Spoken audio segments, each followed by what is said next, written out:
रश्मि विनीत और आप देख रहे हैं हमारी विशेष पेशकश तेरा क्या होगा हाजी इकबाल के 26वें पड़ाव पर हम आ चुके हैं और एक एक करके ऐसे मोड़ पर जहां आपको हम बताने वाले हैं कि सहारनपुर के हाजी इकबाल का काम पूरे देश में किस तरह से फैला है। अपनी काली कमाई को सफेद करने के लिए उसने कहां इन्वेस्ट किया है। काली कमाई को सफेद करने के लिए जहां हाजी इकबाल 50 से ज्यादा रियल एस्टेट के फर्जी कंपनियों को खड़ा कर चुका है, वहीं हजारों परिवारों के सपनों का भी इसने पूरी तरह से सौदा कर लिया है। धीरे धीरे हम इसकी ये कहानी भी आपके सामने रखेंगे और इसके काले कारनामों की पूरी काली कहानी आपके सामने हम आगे बढ़ाएं। उससे पहले हम आपके सामने एक छोटा सा फ्लैशबैक रख रहे हैं, बताने की कोशिश कर रहे हैं कि बीते 25 दिनों से हमने किस तरह से इस काले कारोबारी के खिलाफ एक बड़ी मुहिम छेड़ रखी है। तेरा क्या होगा इकबाल, इसे लेकर हम लगातार मुहिम चला रहे हैं और तमाम वो चीजें हमने आपके सामने रखी हैं किस तरीके से हाजी इकबाल ने पूरे एक जिले को बर्बाद किया, पूरी प्रकृति का दोहन किया और लगातार सुदर्शन न्यूज की तरफ से हमने जो मुहिम चलाई इसका एक पॉजिटिव असर सीधे तौर पर नजर आ रहा है। बिल्कुल। और एक जो जानकारी हमने साझा की अपने दर्शकों के साथ कि महमूद अली जो इनके भाई को कल ही बुलाया था सीबीआई ने और उनसे पूछताछ की थी। सुमित, यहाँ पर थोड़ा सा वक्त लूंगा, मैं आपसे कुछ इंपॉर्टेंट तथ्य है उनको भी सामने रखूंगा। सीबीआई की जो जांच चल रही है फिलहाल अभी वो गोपनीय जांच है, सीबीआई अभी उसको किसी के सामने अभी प्रेजेंट नहीं कर रही है। तो यहाँ पर वो तमाम खुलासे अब होंगे जो इस शख्स ने अंजाम दिए हैं और साथ ही साथ उन तमाम लोगों का खुलासा भी अब सुदर्शन न्यूज करेगा जिसके साथ मिलकर इस शख्स ने इन तमाम काले कारनामों को अंजाम दिया है।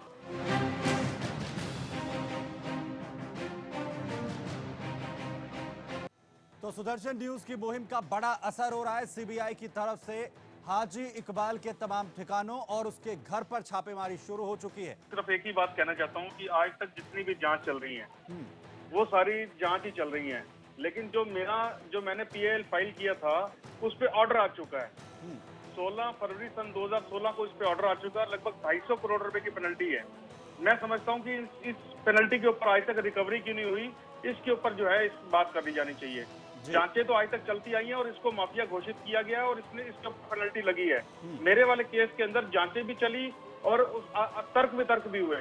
उसके बाद कोर्ट ने एक फैसला लिया जिसके ऊपर इसके ऊपर जो है केस करा और उसको कहा कि भाई 250 करोड़ रुपए की पेनल्टी आपने देनी है। एक सवाल मेरा था आपसे, क्योंकि पड़ताल में हमें एक जानकारी मिली कि गुरप्रीत बग्गा के ऊपर एक मामला दर्ज किया गया था और उसके बाद फिर बाद में आपका नाम हटाया गया। वो क्या मामला था और क्यों हटाया गया फिर बाद में उसको?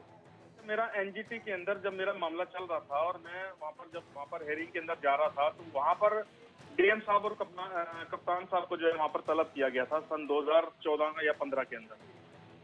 जब तलब किया गया था उसके 4 दिन पहले मेरे ऊपर एक फर्जी एफआईआर दर्ज कर ये दर्शाने की कोशिश करी गई कि गुरप्रीत सिंह बग्गा जो है ये माइनिंग माफिया है। मैं जैसे ही वो मुझे उस चीज का पता लगा और मैंने तुरंत जो है उसकी खबर ऊपर तक अधिकारियों तक करी तो उस टाइम के जो डीआईजी साहब थे उन्होंने उसमें मेरी मदद करी और उन्होंने सारी जांच उसमें कराकर निष्पक्ष जांच कराई और उसके अंदर मेरा नाम निकलवाया गया। तो आपने देखा कि किस तरीके से ये कारोबारी जो महज परचून की दुकान चलाता था धीरे धीरे अपने अवैध कारनामों के जरिए 10,000 करोड़ का मालिक बनता चला गया। हर उस जगह पर इसने अपनी काली कमाई को सफेद करने की कोशिश की जहां सीधे तौर पर लोगों को, सरकार को नुकसान पहुंचाया जा सके। हमने आपको रियल एस्टेट की एक कहानी बताई थी। हम शुरू करते हैं उसी कहानी को, उसी कड़ी को हम आगे बढ़ाते हुए अपने पड़ताल के उस पड़ाव की बात हम कर रहे हैं जो दिल्ली एनसीआर तक जा पहुंची है, जहां हाजी इकबाल के सिंडिकेट ने अपने पांव पसार लिए हैं। आइए दिखाते हैं आपको कि हाजी इकबाल के एक प्रोजेक्ट के बारे में जो कि ग्रेटर नोएडा में है। हमारे इनपुट एडिटर ने इसका पूरा जायजा लिया है।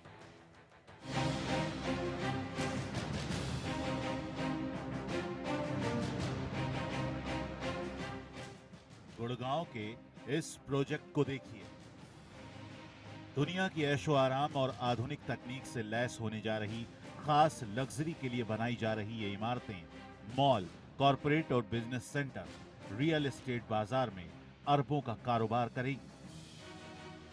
अकेले गुड़गांव में करीब 30 एकड़ में फैले एएमबी ब्रांड नाम से selfie square, selfie street, AMD corporate park Haji Iqbal की रियल एस्टेट की कहानी बयां कर रही है। इन प्रोजेक्ट को चलाने वाली AMB build prop, AMB infrastructure, AMB Infrabuild जैसी कई कंपनियां हैं।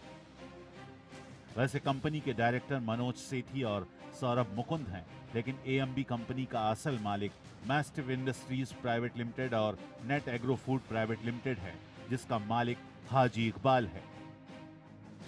इसी तरह से सनव्यू हाउसिंग प्राइवेट लिमिटेड है, जिसका असल मालिक हाजी इकबाल है। और सनव्यू हाउसिंग प्राइवेट लिमिटेड के पास करीब दर्जन भर कंपनियों के शेयर हैं। ऐसे में सुदर्शन न्यूज का सवाल है कि एक ही व्यक्ति रियल एस्टेट में काम करने के लिए 50 से ज्यादा कंपनियां अलग अलग डायरेक्टर के नाम से खड़ी करता है। यहां तक कि एक कंपनी ग्रैंड पीक गारंटी कोजा इंफ्रास्ट्रक्चर प्राइवेट लिमिटेड में मूरत इसी कुस्तून और दूसरा डायरेक्टर अवनी एटम विदेशी डायरेक्टर हैं। खास बात यह है कि मूरत इसी कुस्तून निवेशक माना जाता है। सवाल ये उठता है कि जब इस कंपनी ने कोई कमर्शियल बिजनेस किया ही नहीं तो दो विदेशी डायरेक्टर क्यों बनाए गए? क्या ये मनी लॉन्ड्रिंग का जरिया था? हालांकि ईडी की जांच के बाद इस कंपनी को बंद करने की कोशिश की गई है। अब सवाल ये है कि ये सब कंपनियां बनाई ही क्यों गई?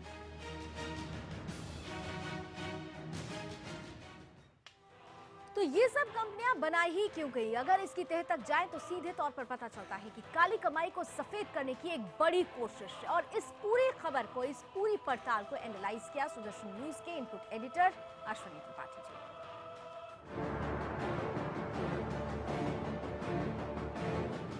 हाजी इकबाल अपनी काली कमाई को सफेद करने के लिए सिर्फ ग्लोबल यूनिवर्सिटी ही नहीं बनाया है, उसने रियल एस्टेट में, डायमंड शॉप्स में, मॉल्स में भी अपने इस पैसे को लगाया है सफेद करने के लिए। और इस पूरे कोशिश में उसने कई शेल कंपनियां बनाई हैं और जो कंपनी फ्रंट पर होती है उसमें उसके पीछे कोई और कंपनी होती है, उसमें इकबाल का या उसके भाइयों का शेयर होता है। जैसे यूटीसी 60 करके एक कंपनी है जिसका आप देख रहे हैं, ये करीब 21 किलोमीटर का दायरा है। उसका कार्यालय देखिए, 21 किलोमीटर का 21 हेक्टेयर का ये दायरा है, जिसमें 11 टावर बनने हैं और अंतर्राष्ट्रीय मानकों के उसके स्तर के यहाँ पर बनेंगे। बिजनेस सेंटर बनेगा, टेक्नोलॉजी सेंटर बनेगा, यहाँ पर विलास बनेंगे लोगों के रहने के लिए और इंटरनेशनल लेवल के लोगों की सुविधाएं यहाँ पे दी जाएंगी। बिजनेस सेंटर बनेगा, करीब 1000 करोड़ का ये प्रोजेक्ट है और यहाँ पर ये दिया गया।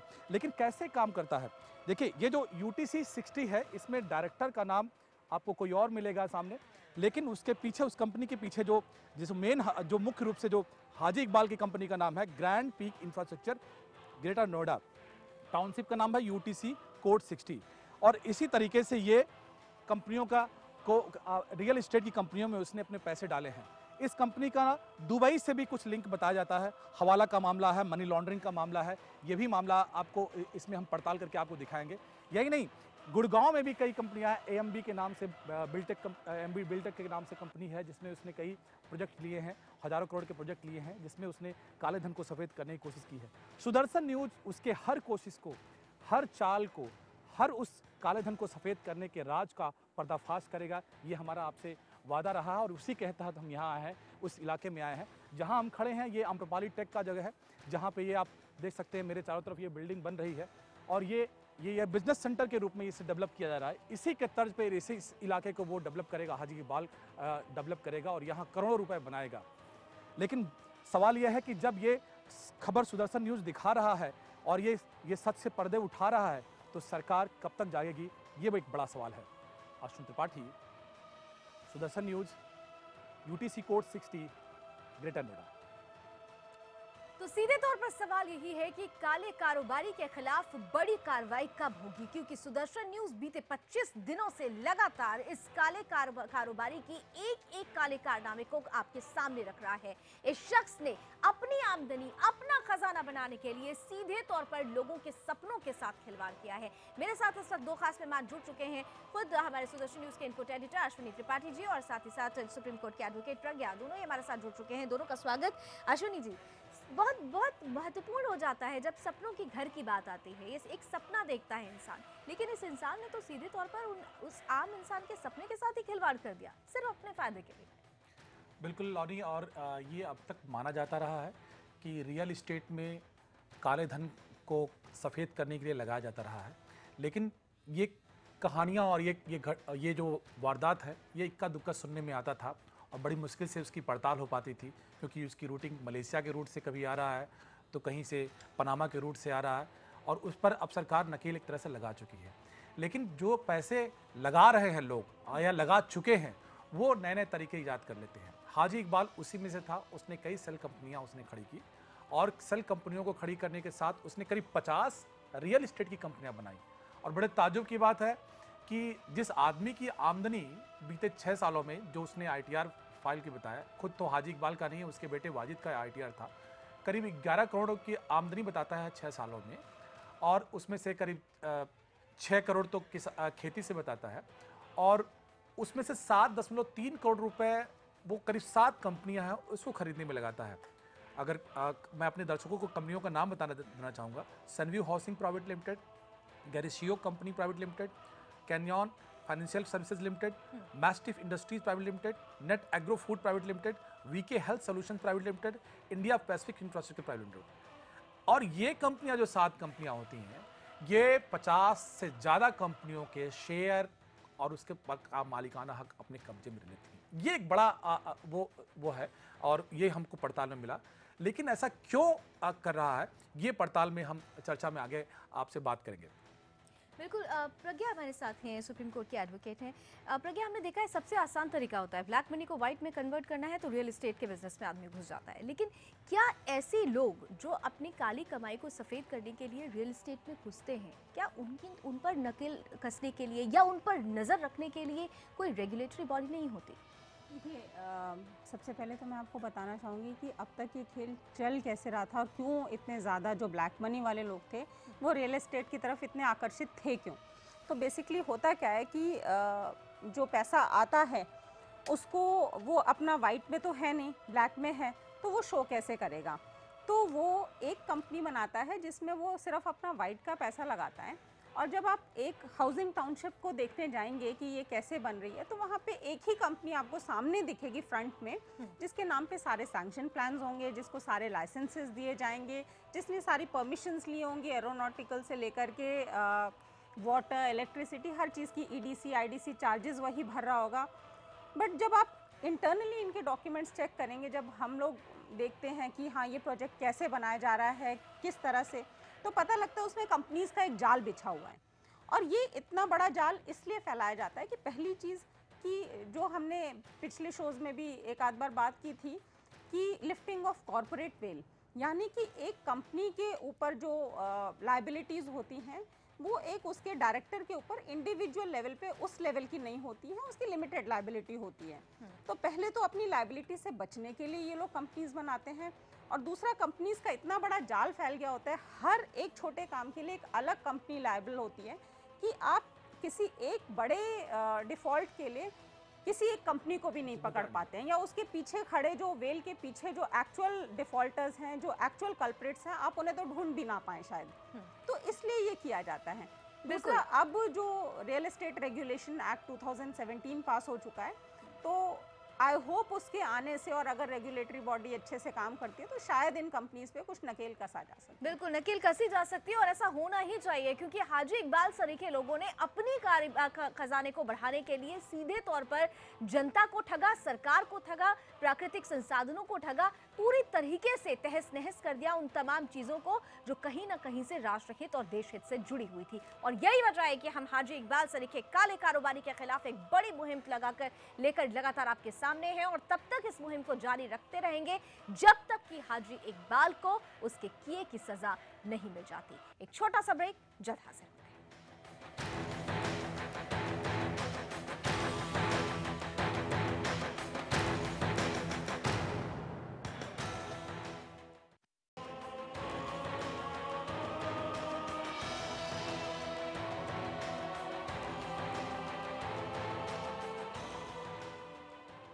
तो तेरा क्या होगा हाजी इकबाल पार्ट 26 में आज हम खास तौर से हाजी इकबाल के उस काले कारनामे का कच्चा चिट्ठा आपके सामने खोल रहे हैं जिसमें उसने लोगों के सपनों के साथ भी खिलवाड़ किया है। अपनी काली कमाई को सफेद करने के लिए रियल एस्टेट में अपने कारोबार को दिखाया, लेकिन वो कारोबार महज कागजों पे था। असल में तो काली कमाई का खजाना लगातार हाजी इकबाल के अपनी जो बेतहाशा कंपनियां बनाई जा रही थी उनके जरिए से बढ़ाता जा रहा था। और आज हम उसी की पड़ताल, उसी की एक परत दर परत कहानी आपके सामने रखने की कोशिश कर रहे हैं। मैं प्रज्ञा जी के पास जाना चाहूंगी। प्रज्ञा जी, सीधा सीधा सवाल है, जैसे हम मेन कंपनी और डिफरेंट कंपनी शेयर्स की जो बात कर रहे थे, ये कैसे पॉसिबल होता है इस तरीके की जो कंपनियां बनाई जाती हैं? और सबसे बड़ा सवाल यह है कि हम पड़ताल में देख रहे हैं कि जिस शख्स की आमदनी बीते 6 सालों में मात्र 11 करोड़ हो, वो 6000 करोड़ के प्रोजेक्ट का मालिक बन जाता है, कैसे? देखिए, इसमें जो पूरा नेक्सस काम करता है इस तरह की कंपनीज को चलाने में, और ये जो पैसा दिखाया जाता है, इसमें एक लंबा चौड़ा नेक्सस काम करता है। आप एक प्रोजेक्ट को इनिशियल स्टेज से स्टार्ट कीजिए कि सबसे पहले होती है लैंड अलॉटमेंट। और अगर आप इनके जितने भी प्रोजेक्ट्स देखेंगे, ये मैक्सिमम अथॉरिटीज़ के लैंड्स पे बने हुए हैं, चाहे वो नोएडा अथॉरिटी हो या ग्रेटर नोएडा अथॉरिटी हो या हुडा की लैंड्स हो। तो इन लैंड्स में आप इनिशियल अलॉटमेंट्स जब देखेंगे, ये कल्चर शायद पहले कम मिलता था, लेकिन पिछले बीते कुछ 8-10 सालों में ये कल्चर बहुत दिख रहा है कि ये जो लैंड्स हैं लीज़ पे दी जाती हैं इन बिल्डर्स को, जिसमें हार्डली 5% पैसा बिल्डर्स देते हैं, और वो 5% पैसा दे के इन्हें 100% की लैंड हैंड ओवर कर दी जाती है, प्रोजेक्ट हैंड ओवर कर दिया जाता है। तो जब इनके पास 100 एकड़ में लैंड आ जाती है, तो ये सेकंड स्टेप जो आते हैं, ये प्री लॉन्च करते हैं अपने प्रोजेक्ट को। प्री लॉन्च में ये अपने लैंड के आसपास झंडे लगा देंगे, एडवर्टीजमेंट्स लगा देंगे, जिससे ये लोगों से बुकिंग लेते हैं। और इसमें जो डायरेक्ट परचेज़र है, जो एंड यूज़र जिसे हम कहते हैं, एंड यूज़र उस प्री लॉन्च में अपने फ्लैट्स बुक कराता है और बुकिंग अमाउंट इनको देता है। वो सेकेंड स्टेज ऑफ अमाउंट इनके पास पैसा आता है। थर्ड स्टेज में ये क्या करते हैं, ये उसी लैंड के बेसिस पे प्रोजेक्ट फंडिंग्स करते हैं। प्रोजेक्ट फंडिंग इज़ डन, मतलब प्रोजेक्ट फंडिंग जो ये करते हैं, ये ज़्यादातर सरकारी बैंक्स के या शेड्यूल्ड बैंक से लिए जाते हैं, जिसमें कि ये अपने प्रोजेक्ट को 500-600 करोड़ का दिखाते हैं, क्योंकि 100 एकड़ की इनके पास लैंड है, जिसके बेसिस पे हालांकि इन्होंने 5 करोड़ रुपए लगाए होंगे उस प्रोजेक्ट में, इनको 100-100, 200, 300 करोड़ की फंडिंग मिल जाती है।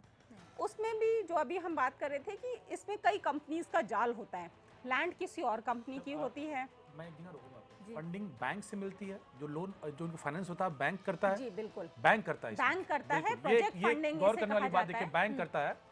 और ये लेकिन यहाँ पर एक चीज़ मैं प्रज्ञा जी, बहुत जनरल सा एक सवाल जहन में आया कि अगर बैंक लोन करता है तो बैंक पहले प्रोजेक्ट को, बैंक पहले उस बेस को भी देखता है कि वो जब लोन देगा तो वो लोन उसे वापस हालांकि पूरे प्रोजेक्ट पे लोन नहीं होता इसमें। हाँ। ये स्टेज वाइज लोन किया जाता है कि लैंड आने पे इतना लोन मिलेगा, उसके बाद फर्स्ट स्ट्रक्चर खड़ा होने पे इतना लोन मिलेगा। पर क्योंकि इसमें लैंड सबसे बड़ा पोर्शन होता है, इसलिए इन्हें लोन का बहुत मोटा चंक सबसे पहले मिल चुका होता है। उसके बाद ये सेकंड स्टेज पे आते हैं। सेकंड स्टेज में क्या करते हैं, जितने भी लोगों ने इनसे बुकिंग कराई है, आजकल एक हम नया सिस्टम देख रहे हैं कि प्री EMI कि आप अपना घर बुक करवाइए, आपको पैसे EMI तब तक नहीं देने जब तक पोजीशन नहीं मिल रही, EMI आपका बिल्डर देगा।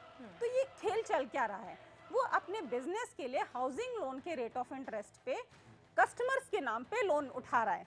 अपने हजारों फ्लैट्स के लोन, जो कि कहीं हवा में हैं, कहीं नजर ही नहीं आ रहे हैं, शायद सैंक्शन प्लान्स भी नहीं आए अब तक, उन सब के कस्टमर्स के लोन ये उनके नाम पे उठा लेता है, जो कि 40 लाख, 50 लाख, 1 करोड़ तक के लोन होते हैं उन कस्टमर्स के, जिसका रेट ऑफ इंटरेस्ट तो वो दे रहा है 8%, जबकि एक्चुअल अगर वो लोन अगेंस्ट प्रॉपर्टी लेने जाए बिजनेस के लिए तो उसको 14 या 15% में लोन मिलेगा। यानी कहीं ना कहीं से तो इसमें कस्टमर्स को ठगा जा रहा है, इन्वेस्टर्स को ठगा जा रहा है। लेकिन अश्विनी, यहाँ पर सवाल ये है कि जब ऐसी फेक कंपनीज बन रही होती है और इन फेक कंपनीज के आधार पर जब लोन लिया जाता है, तो क्या उनको उनके नेक्सस को समझने, क्या वो समझ में नहीं आता, क्या आखिर क्या वजह रहती है कि वो सीधे तौर पर उस नेक्सस के आधार पर ही ऐसे लोन से? इसमें मैं बोलना चाहूँगी कि बेसिकली कंपनीज फेक नहीं होती हैं। कंपनी एक अपनी एंटिटी होती है, उसके डॉक्यूमेंटेशन पूरे किए जाते हैं और कंपनी बनाई जाती है। ठीक। उसमें इन्वेस्टमेंट भी जो होती है वो इतनी छोटी होती है, 2 करोड़ की इन्वेस्टमेंट में आप एक अच्छी कंपनी बना सकते हैं, पब्लिक लिमिटेड कंपनी बना सकते हैं।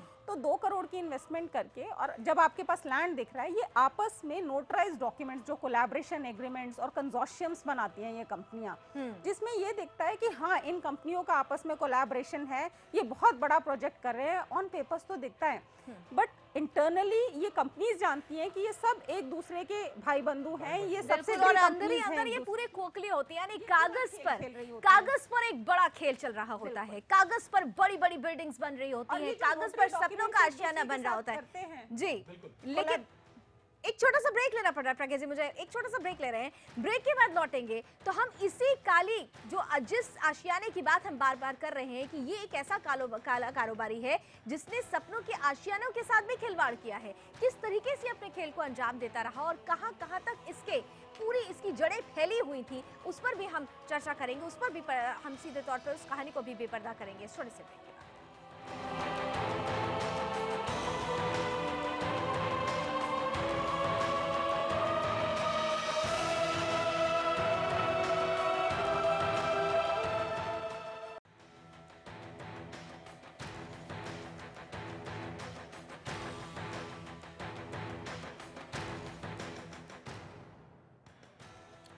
तो सुदर्शन न्यूज की पड़ताल हाजी इकबाल के कंपनियों के मकर जाल तक जा पहुंची है। करीब 50 रियल एस्टेट की कंपनियां हाजी इकबाल और उसके परिवार के कब्जे में है और इसमें कई कंपनियां शेल कंपनियां हैं। लेकिन आपको ये जानकर बहुत ताज्जुब होगा, हैरानी होगी कि अकेले दिल्ली एनसीआर में, जी हाँ, दिल्ली एनसीआर में 6000 करोड़ के प्रोजेक्ट को चलाने वाले हाजी इकबाल के बीते 6 सालों की आमदनी महज 11 करोड़ रुपए है। उसमें 6 करोड़ की आमदनी कृषि से है। और अब जो सवाल आपके जहन में उठ रहे होंगे, उसी को लेकर सुदर्शन न्यूज की पड़ताल आगे बढ़ी।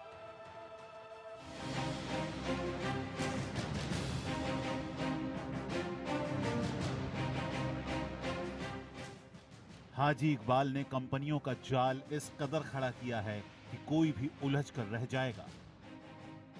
इकबाल ने इस शातिर चाल में अपने भाइयों, अपने बेटे बेटियों और पत्नी तक के नाम का इस्तेमाल किया है। इसके अलावा उसके खास लईक अहमद खान करीब 26 कंपनियों में डायरेक्टर है। इकबाल का नौकर करीब दर्जन भर कंपनियों में डायरेक्टर है। इरशाद अहमद करीब आधा दर्जन कंपनियों में डायरेक्टर है। उमैर जमशेद, तस्नीम अजहर भी करीब आधा दर्जन कंपनियों में डायरेक्टर है।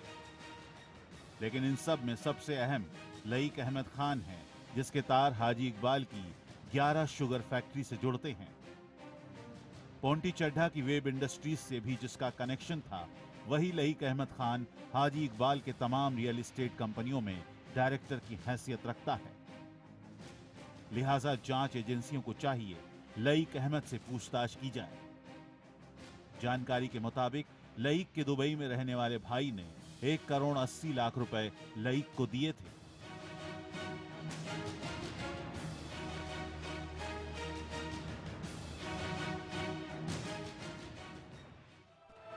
अहमद एक ऐसा नाम जिसके बारे में हमने पहले ही एपिसोड में आपको सीधे तौर पर कई ऐसे खुलासे किए थे जो बड़े सवाल पैदा कर रहा है। सीधा सीधा सवाल ये है, अश्विनी जी मैं आपके पास आ रही हूँ।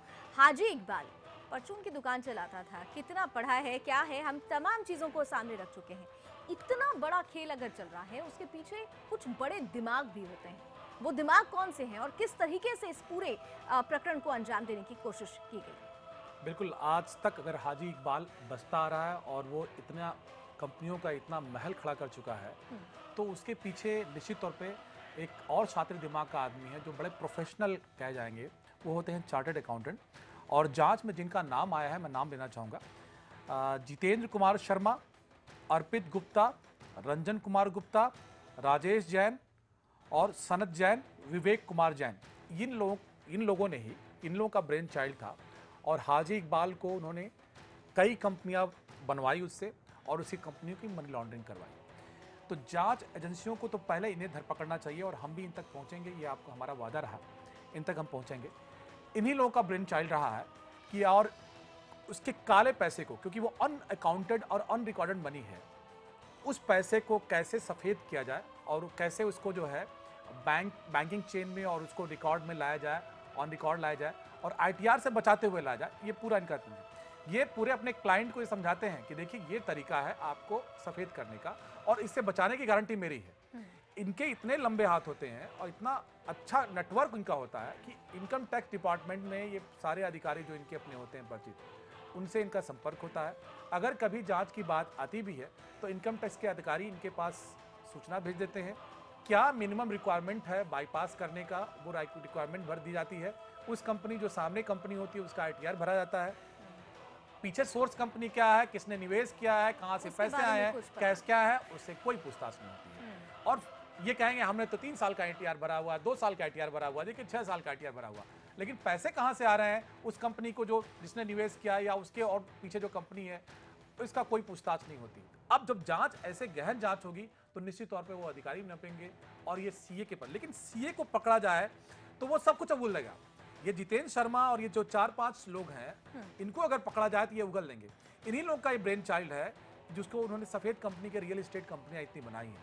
अब उसको इन्हीं लोग का दिमाग है कि काला तो सफेद हो रहा है, लेकिन इस सफेद को और सफेद करने का जो तरीका है, जो जैसा बताया कि अपने सहयोगी जो सुप्रीम कोर्ट की वकील साहिबा हैं, उन्होंने बताया कि कंसोर्टियम बना करके करते हैं। और बाकी डिटेल ये बताएंगे कि ये जो CA हैं, ये इनका क्या खेल है, इनका कैसे कंपनी, कैसे ये रियल एस्टेट में इनका क्या किस तरह से बड़ा रोल निभाते हैं। बेसिकली जब कंपनीज बनाई जाती हैं तो वो CA ही इन्वॉल्व होते हैं। जनरली कोई भी कंपनी के स्ट्रक्चर में बनाने में वो CA करते हैं। सेकेंडली उसमें फाइनेंसेस क्या लगने चाहिए, कैसे लगने चाहिए, उसमें कितने फाइनेंसेस दिखाए जाएं ताकि किसी का शक एकदम से ना जाए। आप एक बार में अगर 100 करोड़ की कंपनी बनाएंगे तो सबकी निगाहें उस पर जाएगी, लेकिन आप 2-2 करोड़ की 50 कंपनीज बना देंगे तो मतलब अगर आप MCA की साइट पे भी देख रहे हैं तो 2 करोड़ वाली कंपनी तो कहीं नज़र भी नहीं आएंगी। बड़ी बड़ी कंपनी इतनी हज़ारों में मौजूद है कि 2 करोड़ वाली कंपनी तो दिखेंगी भी नहीं। तो इसी तरह से शेल कंपनीज भी बनती हैं और ये छोटी कंपनीज भी बनती हैं कि नज़र में भी ना आए और काम भी होते रहें। और इनके आपस में डॉक्यूमेंट्स, नोटराइज डॉक्यूमेंट्स बना दिए जाते हैं ताकि ऑन रिकॉर्ड ना आए, क्योंकि रजिस्टर्ड होंगे तो सब रजिस्ट्रार ऑफिस में एक बार को फिर भी दिखेंगे, लेकिन जो नोटरी से अटेस्ट करा के सिंपल स्टैम्प पेपर पे बन जाते हैं वो कहीं नजर ही नहीं आते हैं पब्लिक में। बिल्कुल। लेकिन प्रज्ञा, यहाँ पर एक सवाल ये भी है कि ठीक है छोटी छोटी कंपनीज बनाई जाती हैं, लेकिन इस पूरे केस में हम देख रहे हैं कि 6 सालों में अगर आमदनी कम है और 6000 करोड़ की पूरा प्रोजेक्ट तैयार कर दिया जाता है, अगर वो छोटे छोटे प्रोजेक्ट्स भी तैयार किए जाते हैं तो आमदनी कम हो और प्रोजेक्ट बड़ा हो जाए, ये कैसे पॉसिबल होता है? जैसे अभी अश्विनी जी बता रहे थे कि बहुत सारी कंपनीज बनाई जाती हैं, इसमें अलग अलग लोग डायरेक्टर हैं और प्लस ज़रूरी नहीं है कि डायरेक्टर का ही पैसा हो।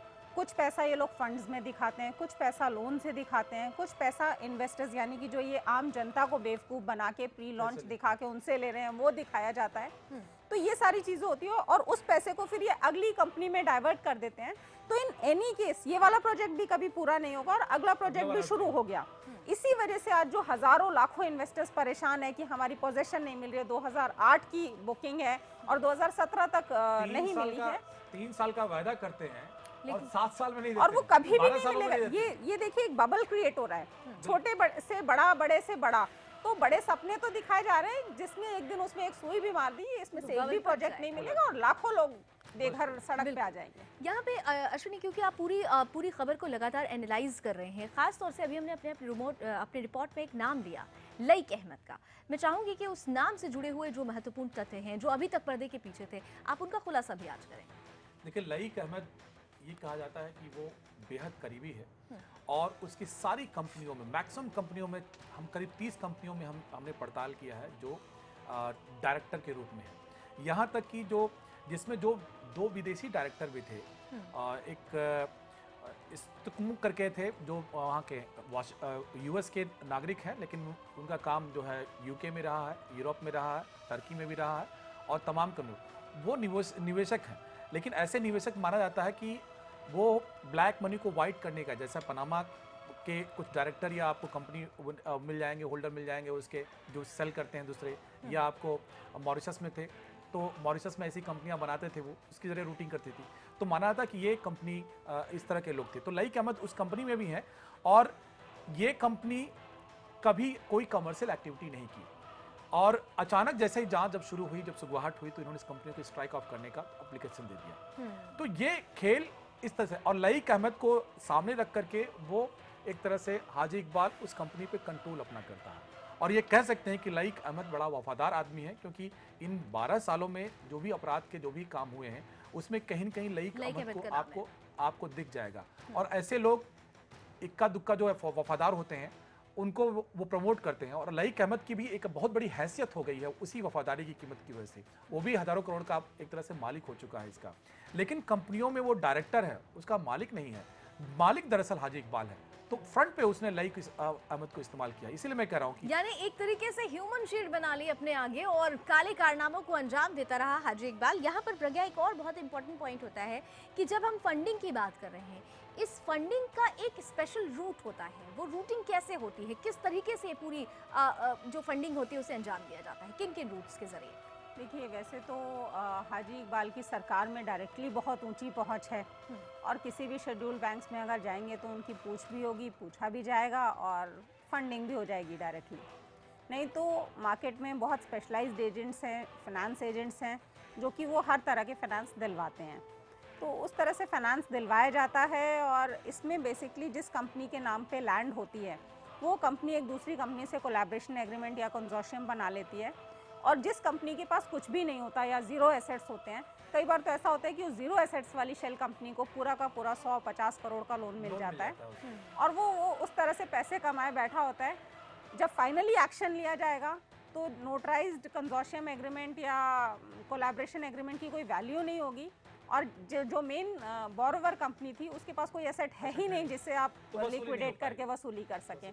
तो बैंकों का पैसा मान के चलिए कि ये डूबा हुआ ही होता है। बिल्कुल, बैंकों का पैसा इस तरह से डूबता है और हाजिज इकबाल सरीखे काले कारोबारी किस तरीके से बड़े बड़े प्रोफेशनल दिमाग के जरिए इन काले कारनामों को अंजाम देते आए हैं। हम काला चिट्ठा तो यूं ही खोलते रहेंगे जब तक कि असल गुनहगार को सही और सच्ची सजा नहीं मिल जाती। मेरा एक छोटा सा ब्रेक के बाद में हमारी विशेष प्रस्तुति जारी।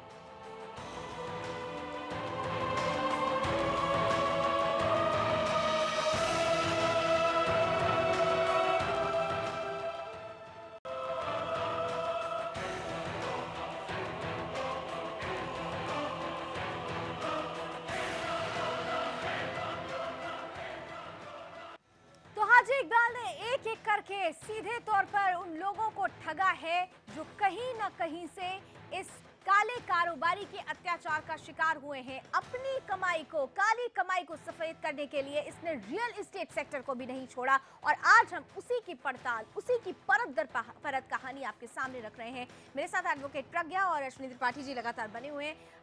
प्रज्ञा जी, सीधे सीधे हाजी इकबाल ने अब तो ऐसी तमाम कंपनियां बना दी हैं। अब सवाल ये उठता है कि बहुत सारे ऐसे निवेशक हैं, बहुत सारे ऐसे बायर्स हैं जिन्होंने इन कंपनियों में अपने पैसे लगा दिए हैं। उनको कैसे, अब क्या करना चाहिए, नेक्स्ट उनके लिए क्या कदम उठाना है? जो बायर्स ऑलरेडी इसमें पैसे लगा चुके हैं और क्योंकि प्रोजेक्ट्स नहीं बन रहे हैं तो 2-3 चीज़ें वो कर सकते हैं।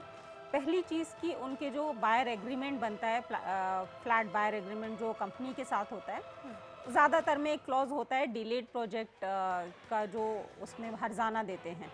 तो अगर वो क्लॉज है जनरली जो 8% एनुअल होता है तो वो हर्जाने के लिए क्लेम कर सकते हैं।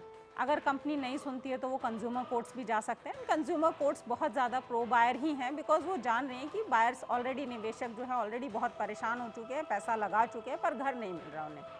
तीसरी चीज़ कि इन कंपनीज ने एक्चुअली फ्रॉड किया है उन बायर्स के साथ, उनके सपनों के साथ एक खेल खेला है षड्यंत्र रच के, जो अल्टीमेटली जो फ्रॉड हो रहा है उसके बेसिस पे वो एफआईआर लॉन्च कर सकते हैं। धोखाधड़ी का केस भी सीधे सीधे धोखाधड़ी का केस लॉन्च हो सकता है और इनको बिल्कुल जेल होनी चाहिए। हाजी इकबाल पर एक के बाद एक आरोप तय हो रहे हैं, एक के बाद एक केस सीधे तौर पर सामने आ रहे हैं और यही वजह है कि हाजी इकबाल की तय तक जब हम पहुंचे तो हाजी इकबाल के गुर्गों ने सुदर्शन न्यूज की टीम पर हमला भी किया, हमें धमकी भी दी, हमारे स्पेशल कॉरेस्पॉन्डेंट के साथ मारपीट करके उन्हें जख्मी भी कर दिया। लेकिन हमने तब भी अपने हौसले को कम नहीं किया और काले कारनामे के तमाम काले कारोबारी के काले कारनामे को आपके सामने रखते रहे हैं और आगे भी रखते रहेंगे। फिलहाल हमारी इस मुहिम को लगातार समर्थन मिल रहा है। हमारे रिपोर्टर राकेश पंडित पर हुए हमले को लेकर अब सहारनपुर के तमाम लोग भी हमारे साथ आकर साथ खड़े हो गए हैं। आज खास तौर पर वहां के प्रशासन में जाकर एक ज्ञापन सौंपा गया है कि जल्द से जल्द इन दोषियों के खिलाफ एक कड़ी कार्रवाई होनी चाहिए। इसमें हमारे सुदर्शन न्यूज समाचार पत्र के न्यूज के रिपोर्टर जो हमारे उपाध्यक्ष भी हैं, तहसील उपाध्यक्ष पंकज चौधरी के साथ और उनके और साथी विनोद शर्मा जी के साथ और दिल्ली से उनकी जो टीम आई थी उनके साथ खनन के खिलाफ, जब वो अवैध खनन के खिलाफ, अवैध खनन के मामले में जब वो रिपोर्टिंग कर रहे थे तो बदमाशों ने उनसे मार पिटाई की है। ये पत्रकार उत्पीड़न का मामला था और हालांकि उसमें पुलिस ने रिपोर्ट दर्ज के लिए विवेचना जारी है। हमने कप्तान साहब से अनुरोध किया है कि उन लोगों को जल्दी आइडेंटिफाई किया जाए और जो अपराधी हैं वो जेल के पीछे, सलाखों के पीछे हों। दूसरा बिंदु हमने उनके सामने ये रखा है कि अभी हाल ही में रामनगर में हमारे कुछ पत्रकारों की बाइकें जला दी गई जब वो कवरेज कर रहे थे। कवरेज के दौरान कुछ असामाजिक तत्वों ने बाइकें जला दी थी, वो भी हमने उनके संज्ञान में रखा है। एक बिंदु हमने और उनके संज्ञान में रखा है कि एक बादशाही बाग में एक हमारे साथी पत्रकार जो है कवरेज कर रहे, तो हरलाल दरोगा हैं वहाँ पर, उन्होंने पत्रकारों के साथ न केवल बदतमीजी करी और बल्कि उनको ये तक कहा कि मैं आपको फर्जी मुकदमे में जेल भेज दूंगा। ये 3 बिंदु बड़े पत्रकारों के उत्पीड़नात्मक सुदर्शन न्यूज को लगातार समर्थन मिल रहा है और हाजी के खिलाफ लगातार कार्रवाई तेज करने की आवाज भी उठती रही है और इन सब के बीच अब सरकार के बड़े मंत्री भी हमारे इस मुहिम की सराहना करते हुए कड़ी कार्रवाई की बात कर रहे हैं। सुदर्शन न्यूज संवाददाता सागर ने बीजेपी के वरिष्ठ नेता सुब्रमण्यम स्वामी से इस विषय पर बातचीत की। इकबाल ने जिस तरह से खनन माफिया के खिलाफ सुदर्शन न्यूज लगातार एक स्टोरी चला रहा था, लेकिन जिस तरह से हमला कराया गया सर, सहारनपुर में सुदर्शन न्यूज के जो पत्रकार थे वहां पर जानलेवा उनके ऊपर हमला हुआ है, गाड़ियां तोड़ दी गई हैं, रोड से हमला किया गया। देखिए, सुदर्शन टीवी पर जो आतंकवादी हैं, जो उग्रवादी हैं, जो इस देश को की अखंडता के खिलाफ हैं, ये सारे आक्रमण करते आए हैं। थोड़े दिन पहले संभल में झूठा एक केस में आपके जो जवान के हैं उनको भी अंदर करने की प्रयास की। तो वो तो क्योंकि आप खुलासा कर रहे हैं कई बातों का तो ये होता है, परंतु हमारे योगी आदित्यनाथ होते हुए ये ऐसे कुकर्मों को हम छोड़ेंगे नहीं। बिल्कुल सर, हाजी इकबाल जो था एक मामूली सी परचून की दुकान चलाता था, सपा बसपा के सरकार के अंदर 10,000 करोड़ की जो अकूल संपत्ति है वो इकट्ठा कर रही, उसके खिलाफ हम लगातार नहीं वो आप करते रहिए, ऐसे तो होता है, परंतु इनको ऐसा सबक सिखाएंगे। मैं योगी आदित्यनाथ से भी बात करूंगा और पूछूंगा कि इसमें क्या सरकार कुछ कर रही है कि। तो बिल्कुल ये थे डॉक्टर सुब्रमण्यम स्वामी, जिन्होंने कहा है कि जिस तरह से सहारनपुर के अंदर सुदर्शन न्यूज की टीम के साथ हमला हुआ है उस पर कहा है कि मैं योगी सरकार से बात कर कहीं ना कहीं कड़ी कार्रवाई करेंगे। कैमरामैन चंदन के साथ सागर कुमार, सुदर्शन न्यूज, दिल्ली। अश्विनी जी, एक बड़ा समर्थन, एक बड़ा सहयोग। बिल्कुल, और ये कह सकते हैं कि हमारी कामयाबी है और हमारे मुहिम के साथ वहाँ की जनता जुड़ रही है, वहाँ का जो सभ्य समाज है, पढ़ा लिखा समाज है, वो भी जुड़ रहा है और एक जज्बा उनमें आ गया है इस आतंक के खिलाफ आवाज़ बुलंद करने के लिए और हमारे आवाज़ के साथ आवाज़ मिलाने की। और हम एक साथ में अपील भी करेंगे अपने उन दर्शकों से जो इसके अगर रियल इस्टेट में जो UTC 60 जो ग्रेटर नोएडा में है, सेल्फी स्क्वायर, सेल्फी स्ट्रीट और AMB पार्क, कॉर्पोरेट पार्क, उसमें अगर निवेश किए हैं तो उससे बचें, ये हमारी उनकी हिदायत है। उससे बाहर निकलने की कोशिश करें और जैसा कि हमारी सहयोगी ने कहा कि इसके खिलाफ कार्रवाई की जाए और इनके खिलाफ FIR किया जाए कि इनके पैसे को उनको प्रोजेक्ट नहीं मिल रहा है या इससे बाहर निकलने की कोशिश करें, क्योंकि ये सेल कंपनियां हैं और ये फ्रॉड कंपनियां हैं, इससे बचने की कोशिश करें। निश्चित। प्रज्ञा जी, लास्ट कमेंट। जी, अब आप लोग निवेशकों के साथ भी आ गए हैं, दिल्ली NCR तक पहुंच गए हैं, तो ऐसे काले कारोबारियों को अब सज़ा होके रहेगी और जो लाखों निवेशक हैं वो आपका ज़रूर शुक्रिया अदा करेंगे कि आप लोग उनका इतना साथ दे रहे हैं। तो सीधे तौर पर सहारनपुर में जो जड़ें थीं वो जड़ें सहारनपुर से अब यहाँ तक फैल चुकी हैं। दिल्ली NCR में किस तरीके से लोगों के सपनों के घरों के साथ खिलवाड़ कर रहा है हाजी इकबाल, वो हाजी इकबाल जो छोटी सी परचून की दुकान चलाता था लेकिन आज 10,000 करोड़ का मालिक बन बैठा है। काले कारोबारी की काली कहानी हम यूं ही दिखाते रहेंगे। हम फिर कह रहे हैं कि हम किसी धमकी से, किसी भी तरीके की मारपीट से डरने वाले नहीं हैं, क्योंकि हम एक राष्ट्रवादी चैनल हैं और सीधे तौर पर कहते हैं ना कि जिनमें अकेले चलने के हौसले होते हैं उनके पीछे तो एक ना एक दिन काफिले होते ही होते हैं। तो ये काफिला यूं ही चलता रहेगा और तब तक नहीं रुकेगा जब तक कि हम अंत में जाकर हाजी इकबाल को उसके किए की सजा नहीं दे देते हैं। बहरहाल बहुत बहुत शुक्रिया आप दोनों का हमारे साथ जुड़ने के लिए, और हाजी इकबाल पार्ट 27 में भी हमारे साथ बनिएगा जरूर, क्योंकि अभी तो कहानी बहुत सारी बाकी है।